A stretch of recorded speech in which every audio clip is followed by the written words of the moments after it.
Next, we're going to briefly talk about auction disclosures and announcements. I could do a whole, 2 or 3 hour CE class for dealers on auction disclosures and reliability and reliance on those disclosures and who prepares them and what options the dealer has if they're not true or if they are not complete.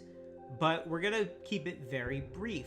Auctions usually have a lighting system, green light, yellow light, and red light, that notifies the dealers of certain issues, and then also has an announcement section as part of the auction, which would announce any issues with the vehicle.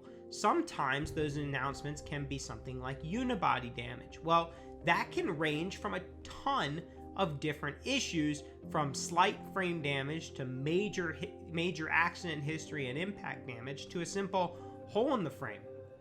I've seen cases where unibody damage is a hole from a subwoofer or a speaker being installed in a car and being drilled through the unibody frame.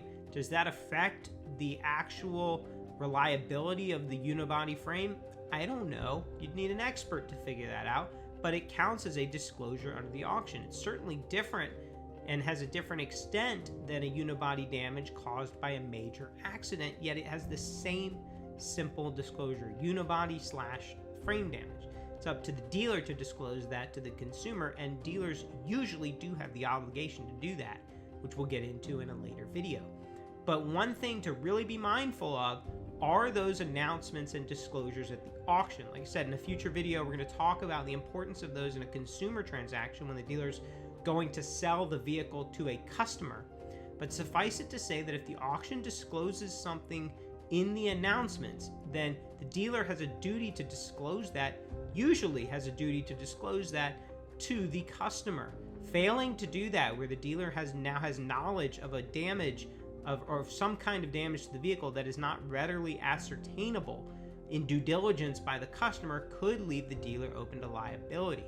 So it's really important when a dealer is going to buy a vehicle that they understand and are aware of the auction disclosures, and those disclosures become part of the dealer's file on the vehicle, such that salespeople and other folks in the dealership know if there's been a disclosure on the auction receipt.